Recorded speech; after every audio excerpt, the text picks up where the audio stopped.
살아가는 환경을 만들어 가자는 것입니다. 셋째, 새 정부 재가동에 따른 경제적 효과를 무시할 사항이 아닙니다. 행복도시가 미래지향적으로 발전하기 위해서는 기본 계획에 정해진 각각의 도시시설이 상호 유기적으로 연계되어야 하며 시민, 나아가 이곳을 방문하는 많은 사람들이 도시 환경시설을 참여하도록 하여야 합니다. 새 정부를 가동하면 수위가 2.8m 내외 상승되어 수면적이 넓어지므로 시각적으로 개방감을 주어 심리적으로 안정감을 제공합니다.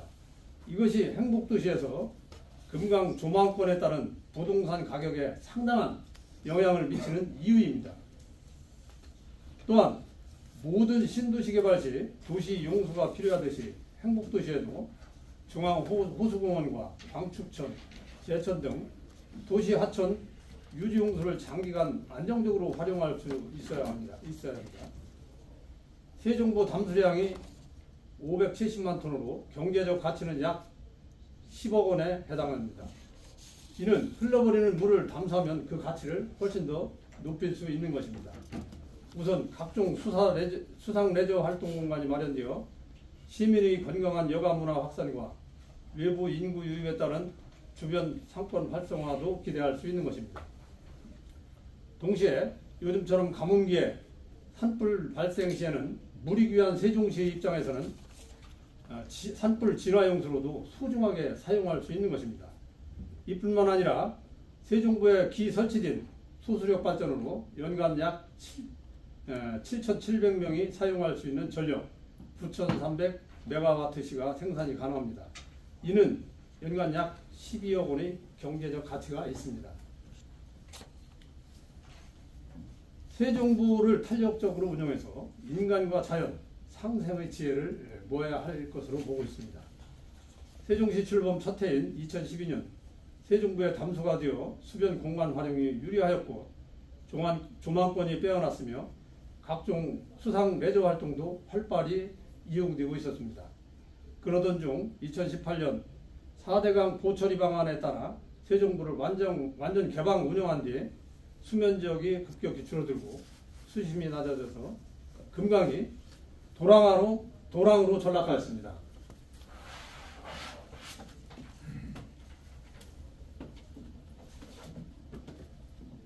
지금 현재의 새 정부 상류 물이 빠진 상태의 그 현황 사진입니다.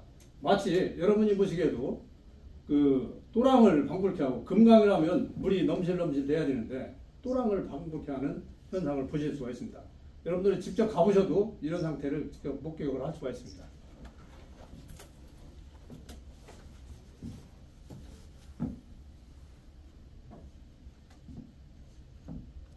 풍부한 수량과 수면적이 확보되어 시민들의 휴식과 레저 활동이 활발히 이루어지고 있는 서울의 한강, 대전의 갑천과 대비되는 모습입니다. 해외에서도 프랑스의 세느강, 영국의 템즈강, 사우스뱅크, 호주의 브리즈번, 싱가포르의 마르나베이, 여러분들도 해외여행 시 필수 코스로 다녀오셨을 겁니다. 하천 모두 도심 하천을 담수하여 수자원으로 적극적으로 활용하는 사례입니다. 새 정부 재가동이 환경에 절대적인 해를 입힌다거나 녹조 발생이 필연적일 것이라는 이라고 선동할 것이 아니라 갈수기에는 담수, 홍수기에는 개방으로 탄력 운영함으로써 인간과 자연이 함께 살아갈 수 있도록 지혜를 모아가야 할 것입니다. 다섯째, 환경단체의 일방적 주장을 반박하는 연구자료도 충분합니다. 환경부에서는 우리나라 주요 하천 지점에 수질 측정망과 생물 측정망을 설치하고 장기적으로 수질과 수생태 건강성을 관측하고 관리하고 있으며 그중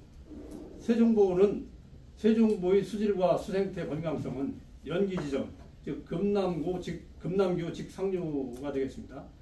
이 지점의 측정치를 활용하고 있습니다. 금강의 수질 및 수생태 건강성과 관련된 박사학위 논문 중 광역 수문생태 영양권 분석 결과에 의하면 연기지점 수생태 건강성 2011년부터 2022년까지 주요 인자인 부착 돌만류, 저서성 대형 무척추 생물, 동물, 어류, 수변 식생, 수변 환경 모두 정도의 차이는 있었지만 점차 개선되고 있었습니다.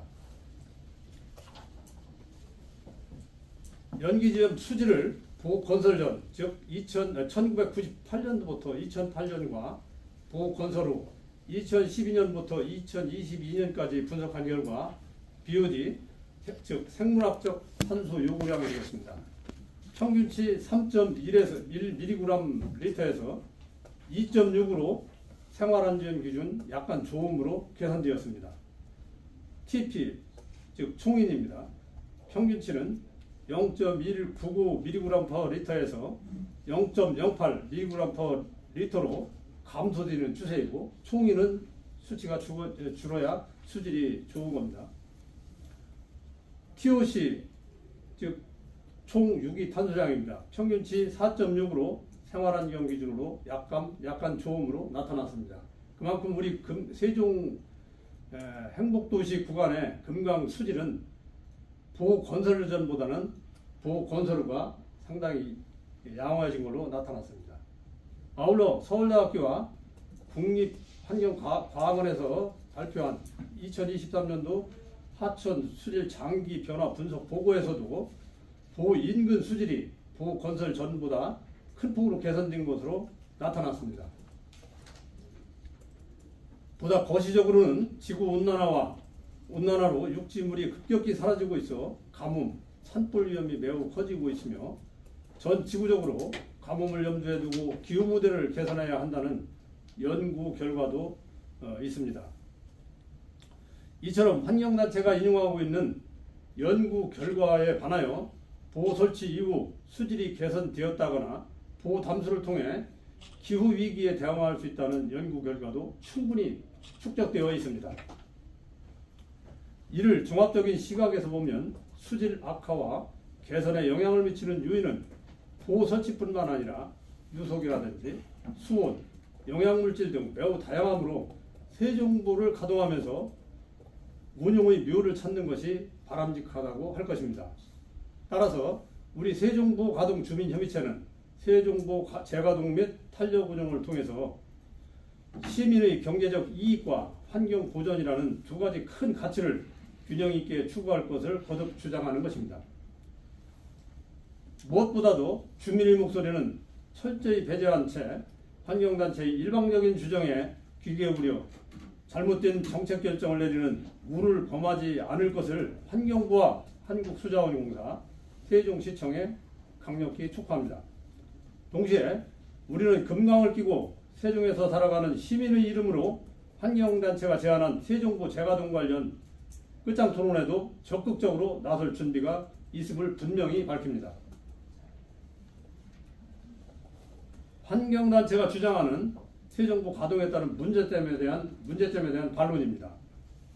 14가지를 항목별로 제가 행복도시 기본계획에 따라 설치된 것입니다.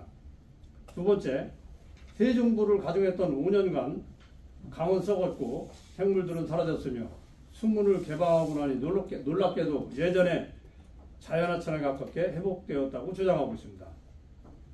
보건설 후 수질 수생태가 보건설 전보다 개선되었다는 점은 제가 말씀을 드렸습니다. 세 번째, 세종보는 해체 영순위인데 윤석열 정부 들어와 15일 만에 폐기했다고 주장하고 있습니다. 하천에서 특정 기간의 수질 수생태 분석 방법은 제가 설명한 바와 같이 한국환경원에서 장기적으로 이 데이터를 축적하고 있기 때문에 데이터를 분석하는 기간은 단 하루만이라도 가능한 것입니다.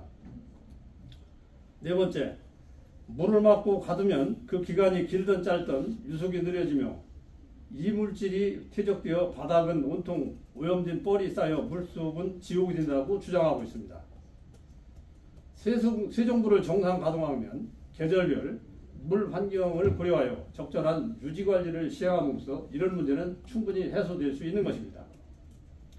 다섯 번째, 세종보는 잦은 고장으로 수문작동 유지비용 연간 115년간 119억 원이 투자됐다고 주장하고 있습니다. 제가 환경부의 자료를 확보한 결과에 의하면 2012년부터 보개방 전 2018년간 새 정부 유지관리비는 연간 1억 5천만 원에 불과하였습니다. 24년도에 수리비로 30억을 투자한 바 있습니다. 여섯 번째, 새 정부의 소수력 발전은 가동률이 25%를 넘지 못했다고 주장하고 있습니다. 새 정부 개방 전 2018년 전에 가동률은 59%입니다. 환경부의 공식 통계 자료에 의하면 가동률이 그나마 낮은 이유는 모래 퇴적과 수위가 낮은 이유이며 정상적으로 유지관리를 시행하면 이런 문제는 해소될 수 있습니다. 일곱 번째, 새 정부 녹조 현상은 영양물질, 수온과 햇빛 외에 느린 유속과 늘어난 물의 정체일수로 발생해 새 정부는 개방 철거해야 한다고 주장하고 있습니다. 녹조 발생은 수온이나 영양 염료 등 다양한 요인으로 인해서 발생되는 것으로 새 정부 개방 전, 즉 2012년부터 17년까지와 개방 후 2018년에서 22년까지 비교한 결과 그 차이가 미미한 걸로 환경부 물환경 정보 시스템에 나타났습니다. 여덟 번째, 공주보 탄력 운영의 사례를 들어 새 정부를 탄력 운영하면 수위 변동이 생겨 수생태계와 생물 건강성이 악화된다고 주장하고 있습니다. 금강과 같은 대하천의 경우는 수위 변동은 수시로 일어나는 것이며 수생태계는 이에 잘 적응하면서 유지되는 것입니다.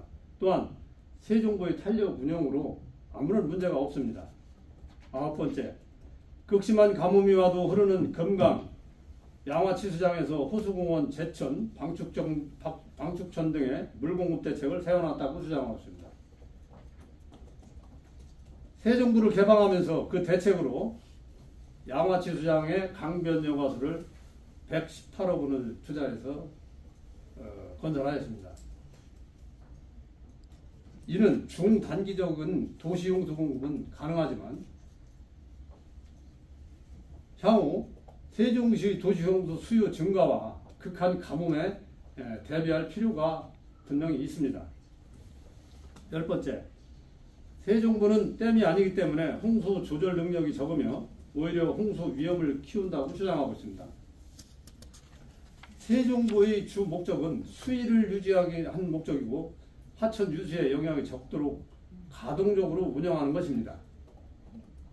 11번째, 물을 확보해도 사용할 것이 없다고 주장하고 있습니다. 미래는 기후변화에 의한 극한 가뭄과 홍수 발생이 빈번하고 세종시는 중장기적으로 도시의 성장과 수자원이 빈약하므로 산불 등 비상 상황에 대비한 물 확보는 매우 중요하다고 보고 있습니다. 12번째, 새 정부를 막으면 상류 7km인 합강까지 영향을 주어 이는 흰수마자 등의 서식지를 빼앗는 결과가 된다는 주장을 하고 있습니다. 새 정부 관리 수심이 2.8m 내외입니다. 어류 생태계의 영향은 극히 미미한 것입니다. 2012년부터 2017년까지 새 정부 담수 후 2018년도에 완전 개방 시에 동일 어류종이 그 자리에 출현한 것은 그 증거입니다.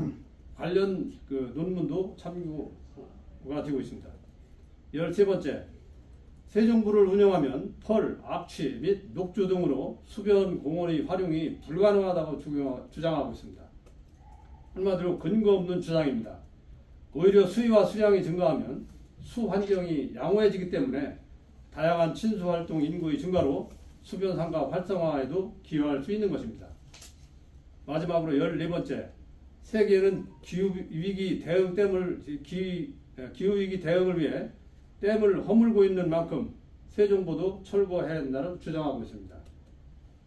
해외의 노후댐 철거 사례를 보면 안정성과 경제성 그리고 생태보건 등 다양한 목적으로 추진하고 있는 것입니다. 주요 국가에서는 기후위기에 대비한 댐 건설을 지속적으로 추진하고 있음을 알 수 있습니다. 미국은 2010년 이후에 29개의 댐을 건설했습니다. 일본은 24년도까지 59개의 댐을 건설했습니다. EU에서는 2006년부터 2018년까지 227개의 댐을 건설한 사례가 있습니다. 이상과 같이 환경단체에서 14가지 주장한 것은 모두 허구이거나 오류이거나 그랬던 그 자료임을 분명히 밝혔습니다. 아울러서 환경단체는 새 정부를 정치적 선동, 불법 행위를 즉각 중단하고 우리는 언제든지 토론할 준비가 있음을 밝히는 바입니다. 이상입니다.